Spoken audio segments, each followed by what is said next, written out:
इस पे किसी ने बात नहीं की। दो बड़े मसले हैं डेमोक्रेसीज में, जब तक सॉल्व ना हो मसले सॉल्व नहीं होते। पहला काम ये है कि पार्टीज़ के अंदर इंटरनल डेमोक्रेसी, दूसरा काम है बलदियाती इलेक्शन।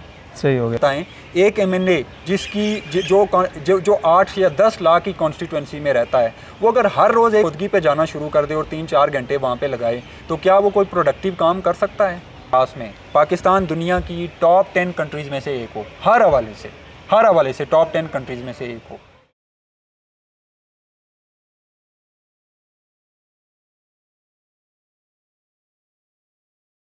से जो पॉलिसी मेकिंग के मैकेनिज़्म को इफ़ेक्ट करें, जो उस रूलिंग एलीट के मुकाबले में खड़े हों और वहाँ पे अपनी बात करें, अपने तबके को रिप्रेजेंट करें, 90% आम आदमी को रिप्रेजेंट करें और इन्फ्लुएंस करें मेन स्ट्रीम को भी, और इन्फ्लुएंस करें उन पॉलिटिकल पार्टीज़ के रिप्रेजेंटेटिव को भी, ताकि वो मजबूर हो जाएं इस तरफ आने के लिए और आवाम के इशूज़ पे बात करें। मतलब आपका जो सारा फोकस है वो बेसिकली सियासी शऊर पे है। मतलब एक हर नौजवान को उसको पता हो कि उसके लिए क्या चीज़ राइट है, उसके लिए क्या चीज़ रॉन्ग है। देखें, अगर आप सियासत में ये गैर सियासी होना, ये नॉन पॉलिटिकल होना कोई खूबी की बात नहीं है। ये आपको नॉन पॉलिटिकल होने और गैर सियासी होने का मशवरा वही एलीट क्लास देती है। लेकिन इसमें आप एक चीज़ देखें, अगर सियासत, अगर प्रैक्टिकली स्पीकिंग अगर एक बात की जाए कि इस सोसाइटी में हो रहा क्या है, जो आप सियासत की डेफिनेशन कह रहे हैं, तो डेफिनेशन हम किताबों में पढ़ते हैं, वो पढ़ने को तो बड़ी अच्छी है, लेकिन आप वही जब इम्प्लीमेंट देखते हैं, यहाँ पे सियासतदान वही तो कुछ कर रहा है। अब यहाँ पे अगर स्टूडेंट यूनियन की बात की जाए, स्टूडेंट यूनियन में लड़ाई झगड़े तो हो रहे हैं, आप इस चीज़ से तो आप नहीं कह सकते कि चीज़ें नहीं हो रही। तो शायद जो नौजवान, आज का नौजवान जो सियासत से खुद को अलहदा करता है, या वो कहता है कि मैं नॉन पॉलिटिकल हूँ, मेरा इंटरेस्ट नहीं है, शायद वो वाली साइड देख रहा है जो साइड उसको शायद नहीं देखनी चाहिए। तो ऐसे नौजवान के लिए क्या हल होगा? ऐसा नौजवान फिर क्या कर सकता है? देखिए, मैं एक नौजवान हूँ, मेरी अगर एक देखा जाए, मैं अगर नॉन पॉलिटिकल हूँ, तो मेरे पास एक वोट की हद तक एक बात है। अगर कैंडिडेट्स भी मेरे पास इसी तरह के हों, अब जिस तरह कहा जाता है कि पीटीआई को गवर्नमेंट में लाने वाले नौजवान हैं, अगर नौजवानों ने देखें तब्दीली का नारा सुना, उसको सपोर्ट दे दिया, उसको वोट दे दिया, तो अब ऐसे नौजवान के लिए क्या हल तजवीज़ करेंगे? देखिए, मैं जब कहता हूँ ना कि नॉन पॉलिटिकल का मतलब ये भी हो सकता है कि आप किसी सियासी पार्टी का हिस्सा नहीं है, इससे कोई फ़र्क नहीं पड़ता। सही। लेकिन जो पॉलिटिकल इश्यूज़ हैं ना, उन पे राय आमा को तो आप हमवार कर सकते हैं। मतलब किसी पार्टी का कारकुन होना ज़रूरी नहीं है। नेशनल या लोकल लेवल पे ज़रूरी नहीं है कि किसी भी जगह पे कोई इशू हो तो वहाँ पे जो असल इशू है उस पर आप अवेयरनेस क्रिएट कर सकते हैं, उस पर आप लॉबिंग कर सकते हैं। पाकिस्तान के बड़े बड़े मसाइल भी मैं आपको गिनवा देता हूँ। रूल ऑफ लॉ सबसे बड़ा मसला है पाकिस्तान का। पॉलिटिकल इंस्टेबिलिटी के बाद कानून की हुक्मरानी का ना होना सबसे बड़ा मसला है पाकिस्तान का। इस मसले को हल होना चाहिए। उसके बाद एजुकेशन सबसे बड़ा मसला है पाकिस्तान का। इकोनॉमी सबसे बड़ा मसला है। इन 3-4 इशूज़, और गवर्नमेंट की यही 3-4 प्रायोरिटीज़ होनी चाहिए। स्टेट का काम क्या है? रूल ऑफ लॉ प्रोवाइड करना। पहला काम स्टेट का यही है, और कोई काम नहीं है स्टेट का। गवर्नमेंट का काम क्या है? उसकी 2 से 3 तरजीहात होनी चाहिए, एजुकेशन, इकोनॉमी, ठीक है। एक आध तरजीह कोई और रख सकती है। मैं नहीं समझता किसी गवर्नमेंट की कोई चौथी तरजीह होनी चाहिए। आप इन पे काम करें, बाकी सारी चीज़ें आपकी खुद। अच्छा, आपको लगता है प्रैक्टिकली स्पीकिंग, अब जिस तरह पीटीआई की गवर्नमेंट है, पीटीआई गवर्नमेंट मतलब ये जो हमारा मौजूदा सेटअप है, इस सेटअप में रह के कोई भी अगर कोई फ़र्ज़ करें पार्टी आती है, अभी XYZ किसी का भी आप नाम ले लें, वो इन मसाइल पे हल मतलब मौजूदा सूरत हाल में हो सकता है। तो इसका आप क्या अल्टरनेट क्या बताएंगे? क्योंकि हमने प्रॉब्लम की तो बात कर ली है, ये वाकई मसाइल हैं, ये चीज़ होनी चाहिए। अगर हम सोल्यूशन पे आएँ तो मतलब वो किन चीज़ें, मतलब जिन पर अगर गवर्नमेंट काम करना चाहिए, अगर स्टेट वाइज अगर कुछ पॉलिसीज़ हैं वो चेंज होनी चाहिए, आप क्या तजवीज़ करेंगे? मतलब क्या ऐसी चीज़ हो जो वाकई जिसे मतलब चेंज हम किस तरह कह सकते हैं? किस तरह? सबसे पहली चीज़ तो ये है कि कोई भी निज़ाम हो दुनिया का, उस निज़ाम के पीछे जब तक अवाम नहीं होंगे तब तक वो निज़ाम कामयाब नहीं हो सकता। कोई भी निज़ाम हो, सही। अगर 90% अवाम, उनको अपने मफादात की परवाह ही नहीं है, तो एक दूसरा तबका आके उनके मफादात की जंग क्यों लड़ेगा? तो आपको अपनी जंग खुद लड़नी है। पहली बात तो ये है। तो 10% आपकी यूथ या आपके नौजवान खड़े हो जाएं। सबको खड़े होने की ज़रूरत नहीं है। जो समझते हैं कि हम पढ़े लिखे हैं, हमें थोड़ा सेक्रीफाइस भी करना है, डेडिकेटेड होकर हमने अपनी अगली नस्ल के मुस्तकबिल को बेहतर बनाना है, तो उनको सामने आना पड़ेगा। ये पहला काम है। दूसरा काम करने वाला ये है कि आप किसी भी पॉलिटिकल पार्टी में हैं, सबसे पहले चीज़ ये देखें कि क्या उस सियासी जमात में खुद दाखिली जमहूरियत है, इंटरनल डेमोक्रेसी है, इंट्रा पार्टी इलेक्शन होते हैं। अगर नहीं होते तो वो खुद जमहूरी पार्टी नहीं है, वो डेमोक्रेटिक पार्टी नहीं है, तो वो फिर जमहूरियत की चैंपियन नहीं बन सकती। उसको जेब नहीं देता कि वो मुल्क में आके के इस्टेब्लिशमेंट, वो खुद इस्टेब्लिशमेंट है अपनी पार्टी की, एक फैमिली एक इस्टेब्लिशमेंट है अपनी पार्टी की। बिल्कुल, तो आप यहाँ के इस्टेब्लिशमेंट को ब्लेम नहीं कर सकते, क्योंकि आप खुद अपनी पार्टी में इस्टेब्लिशमेंट हैं। आप वहाँ डेमोक्रेसी नहीं आने दे रहे, तो मुल्क में डेमोक्रेसी को क्यों रोकते हैं? तो सबसे पहला काम यह है कि पार्टीज़ को इंस्टीट्यूशनलाइज करें। पार्टीज़ इंस्टीट्यूशनलाइज होंगी, पार्टीज़ के अंदर डेमोक्रेसी होगी, मेरिट की बुनियाद पे मुझे ये पता चले कि मैं या मेरी आने वाली जनरेशन में से कोई बंदा किसी भी पॉलिटिकल पार्टी में सर्व करने के बाद, वर्क करने के बाद वो उसे पार्टी का ओहदा या पार्टी का टिकट मिल सकता है, तो सारी पार्टियां हमारी पार्टियां हैं, कोई मसला नहीं है। लेकिन अगर मैं कहूं कि मुझे नस्ल दर नस्ल किसी फैमिली की ग़ुलामी करनी पड़ेगी, मुझे उनकी खुशामद करनी पड़ेगी, मुझे उनके साथ चलना पड़ेगा, वो कहेंगे तुम दिन को अगर रात को हम रात कहेंगे वाली बात होगी, तो मैं तो नहीं चल सकता उनके साथ, मैं बगावत करूँगा उनसे। यहाँ पर अल्टीमेटली आपको प्रेशराइज़ करना है पॉलिटिकल पार्टीज़ को, और ये हमारी यूथ करेगी इस जनरेशन में कि वो पॉलिटिकल पार्टीज़ को प्रेशराइज़ करके इंट्रा पार्टी इलेक्शन हर पार्टी के अंदर होंगे, जो नहीं होंगे तो आवाम उनसे बागी होगी इंशाल्लाह। पहला काम ये है। जो चीज़ 70 साल में अगर नहीं हुई तो कैसे पॉसिबल है? कभी उसके लिए स्ट्रगल ही किसी ने नहीं की ना। सही, ठीक है। हमारे वर्कर पॉलिटिकल वर्कर हैं, वो आप मुझे बताएं कभी किसी ने की ये बात कि भाई पार्टीज़ के अंदर डेमोक्रेसी लेके आएँ?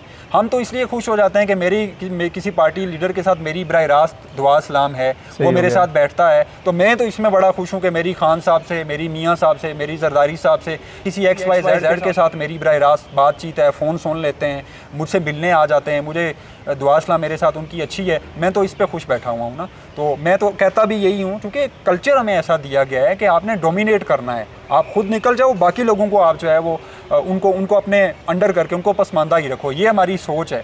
कभी इस पे किसी ने बात नहीं की। दो बड़े मसले हैं डेमोक्रेसीज़ में, जब तक सॉल्व ना हो मसले सॉल्व नहीं होते। पहला काम ये है कि पार्टीज़ के अंदर इंटरनल डेमोक्रेसी, दूसरा काम है बल्दियाती इलेक्शन।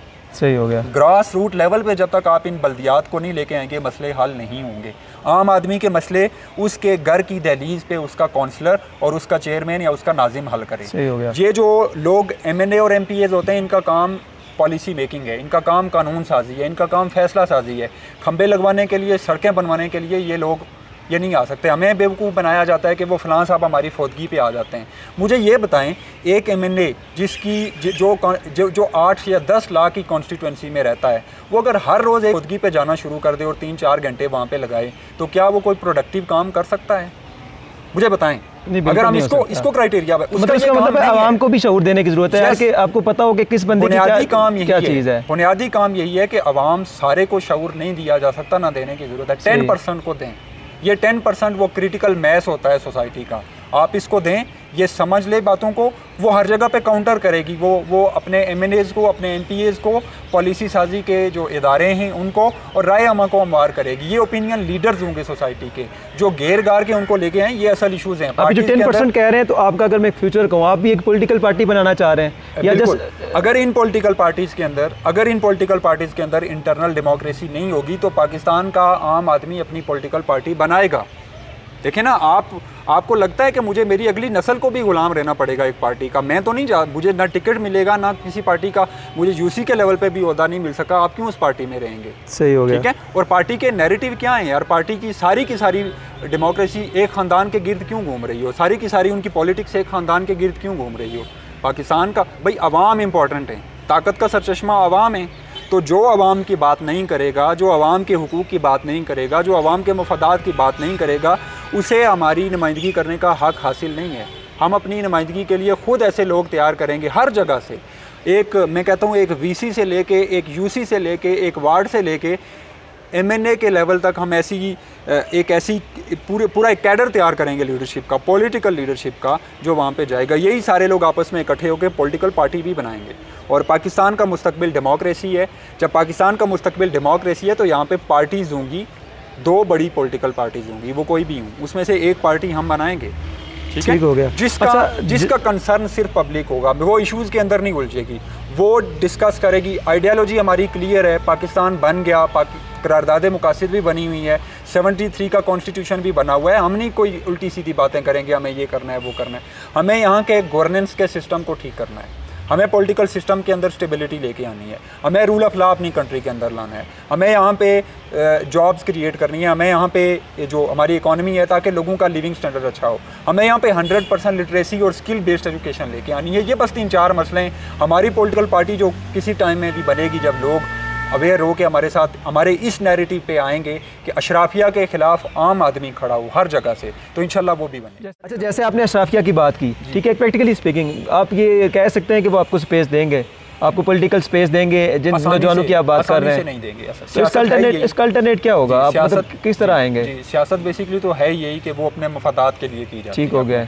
हम आम लोग हैं, हमारे मफादात आम लोगों वाले हैं, वो 10% है उनके अपने मफादात हैं, ठीक है, उनकी आपस की जंगें। और अगर आपको अपने माइंडसेट के कुछ और लोग मिलते हैं बजाय अगर आप अपनी पार्टी बनाने के, आप क्यों नहीं मतलब लोगों को अवेयर करें? ठीक है, वो लीडर्स अगर डिफरेंट पार्टीज़ में हों, अब इसी तरह अगर जैसे हमारे पास अभी जिन जिन पार्टियों का राज है, नून लीग हो गई, पीपल्स पार्टी हो गई, अभी मौजूदा PTI हो गई, पाकिस्तान तहरीक इंसाफ, अगर इनमें ऐसे बाशऊर लोग आपके ट्रेन किए हुए लोग अगर वहाँ पे हों तो हमें तो पार्टी बनाने की जरूरत नहीं, ठीक है। लेकिन अगर ये काम वहाँ पे नहीं होता और ये वो उन पार्टी का स्ट्रक्चर ही ऐसा बना हुआ है, वो इंटरनल डेमोक्रेसी को, इंट्रा पार्टी इलेक्शन को वो अफोर्ड ही नहीं कर सकते। सही है, मतलब बेसिक पर्पस आपका खुद सियासत करना नहीं है, लेकिन ये कि सियासतदानों को सपोर्ट करना है, मतलब इस पॉलिटिकल इंस्टीट्यूशन को सपोर्ट करना है। मैं ये कहता हूँ कि मुझे अगर खुद पॉलिटिक्स में आना पड़ता है तो मुझे कोई मसला भी नहीं है, मैं एक टाइम पे आऊँगा। अगर मुझे लगता है कि मेरी ज़रूरत है तो मैं आऊँगा, लेकिन 10.5 मुझे पॉलिटिकल लीडरशिप तैयार करनी है। मुझे 5-10 हज़ार ऐसे लोग पूरे मुल्क से तैयार करने हैं जो वेल ट्रेंड हों, जो नैरेटिव से लेके जो गवर्नेंस के रियल टाइम प्रॉब्लम्स तक बहुत अच्छा उनके पास पूरा प्लान भी हो। वो तैयार करने के बाद अगर मुझे लगता है कि मेरी ज़रूरत है तो उसको, उस गैप को फिल करने के लिए, तो मैं अमली सियासत के अंदर भी आऊँगा। मैं इस पे बड़ा क्लियर हूँ। अच्छा, ज़ाहिरी बात है, मैं एक बंदे के लिए आपको लगता है पॉसिबल है कि पूरे पाकिस्तान को अप्रोच करना? मतलब जो लोग आपको सुन रहे हैं, जो आपको अप्रोच करना चाहते हैं, पहले तो आप वो तरीकाकार बता देंगे किस तरीकाकार से अप्रोच करें। दूसरी चीज़ ये है कि जो लोग आपको शायद अप्रोच ना कर सकें, लेकिन वही चीज़ वो चाह रहे हैं, मतलब वो ख़ुद को भी अवेयर करना चाह रहे हैं, उनके लिए आपका आखिरी पैगाम क्या होगा? हम अगले 5 सालों में 50 लाख लोगों को ओपिनियन लीडर्स बनाना चाहते हैं, जिन इश्यूज़ पे हम डिस्कस कर रहे हैं। और अगले जो सीरीज़ के अंदर भी हम जिन इश्यूज़ पे बात करेंगे ना, सॉरी आपकी बात कट रही है। इंशाल्लाह अभी जिस मौजू पे बात कर रहे हैं, ये एक सीरीज़ ऑफ प्रोग्राम होगा जो हम इनके साथ मतलब हम एक सीरीज़ ऑफ प्रोग्राम इनके साथ हमारा प्लान हुआ हुआ है। आप ये मुस्तकिल हम प्रोग्राम जिस तरह के देखते रहेंगे। जी, बात आप अपनी बात करें। वो उस सीरीज़ के अंदर भी हम उन इश्यूज़ पे बात करेंगे। तो हमने 50 लाख लोगों को अवेयर करना है, आम आदमी को, जो पाकिस्तान के जो असल और हकीकी मसाइल हैं ना, उन पर अवेयर और एजुकेट हो जाएगा। और उसे पता होगा कि ये बंदा, मुझे कोई बंदा भी जब इधर उधर की बात करेगा तो उसे कहेगा ये असल मसला ही नहीं है, असल मसले पे आके बात करो। अवेयर होगा, एजुकेट होगा। 5000 हमने पॉलिटिकल लीडर तैयार करने अगले 5 सालों में। हम तक लोग एक्सेस कैसे कर सकते हैं? ग्रुप के ज़रिए से भी, एक ग्रुप भी है, सोशल मीडियाज़ पे पेजेस भी चल रहे हैं, मेरी अपनी ID भी है, लोग वहाँ पे रब्ता भी करते हैं, मैं इस पे लिख रहा हूँ, मेरे साथ एक टीम भी है, वो लोग भी इस पे काम कर रहे हैं। अभी लॉकडाउन के टाइम में मैंने तकरीबन 70 1-to-1 सेशंस किए हैं पूरे पाकिस्तान से लोगों के साथ, 1-to-1 ऑनलाइन सेशन किए हैं 70 मैंने, ऐसे ही लाइक माइंडेड लोगों के साथ। ऐसे लोग मिलते जाएंगे, कारवान हमारा बढ़ता जाएगा। जैसे ही ये कोरोना वाली सिचुएशन ख़त्म होती है तो हम पूरे पाकिस्तान की यूनिवर्सिटीज़ के अंदर स्पेशली पॉलिटिकल साइंस और मैथ्स कॉम डिपार्टमेंट या सोशल साइंसेज के जो डिपार्टमेंट में हम वहाँ पे जाएंगे, हम वहाँ पे उन स्टूडेंट्स के साथ ये बात करेंगे, हम ऐसी ट्रेनिंग्स करवाएंगे। अभी हमारी 29 और 30 को एक ट्रेनिंग मरी के अंदर है, ये दूसरी ट्रेनिंग होगी हमारी, 2 डेज़ ट्रेनिंग है। तो ऐसी ट्रेनिंग्स, ऐसे सेमिनार्स पूरे मुल्क में करेंगे। और मैं पूरी तरह से इस पर इंशाअल्लाह ताला यकसू हूँ कि अगले 5 सालों में हम 5000 लोगों को तैयार कर लेंगे। और मैं आपको दावे से कहता हूँ कि ये 5000 लोग मुल्क को तब्दील कर देंगे। जो आपने कहा ना कि एक अकेला आदमी, तो आप ये जहन में रखिएगा कि दुनिया का कोई इनकलाब भी हो, दुनिया की कोई तब्दीली भी हो, दुनिया का कोई सोशल चेंज भी हो, स्टार्ट एक बंदे के विजन से हुआ। उसके बाद वो दूसरे लोगों का विजन बनता चला गया और लोगों ने उसको जो है वो एक्सेप्ट किया और अकेला ही चला था जानिबे मंजिल, दोस्त मिलते गए, कारवां बनता गया, कारवां बनता जाता है। और मेरा विजन है कि 2050 में पाकिस्तान दुनिया की टॉप 10 कंट्रीज़ में से एक हो, हर हवाले से टॉप 10 कंट्रीज़ में से एक हो। ये रियलिस्टिक विजन है और ये अचीव उसी सूरत में हो सकता है जब आप 90% लोगों को आप इस कंट्री की पॉलिटिक्स के अंदर फैसला साजी में उनको शरीक बनाएंगे। ऐसा नहीं कि बाला बाला फैसले हो जाते हैं, 2 फैमिलीज़ बैठ के 20 करोड़ लोगों के मुस्तकबिल का फ़ैसला कर दें, हम ये नहीं होने देंगे। पाकिस्तान पाकिस्तानियों का है, पाकिस्तान के अवाम का है। 90% लोग अवाम होती है, जो डेमोक्रेसी की डेफिनेशन है ना, आम आदमी की हुकूमत, अवाम की हुकूमत, अवाम के ज़रिए, अवाम के लिए। बिल्कुल ऐसे ही है। तो वो आम आदमी कौन होता है? वो 90% अवाम होती है। एलीट क्लास अवाम के अंदर नहीं आती, वो उसका तबका ही डिफरेंट है, अवाम, आम आदमी। तो इस आम आदमी को फ़ैसला साजी में, इस आम आदमी को पॉलिसी मेकिंग में और कानून साजी में इसको हिस्सा दिलवाना है। और वो ये कौन दिलवाएगा? 10% लोग चाहिए। क्रिटिकल मैच 10% है, ज़्यादा नहीं है। और मैं ये गुजारिश करूँगा कि डिवाइड ना हो, एक बड़ी डिवाइड यही काफ़ी है, एलीट वर्सेस आम आदमी।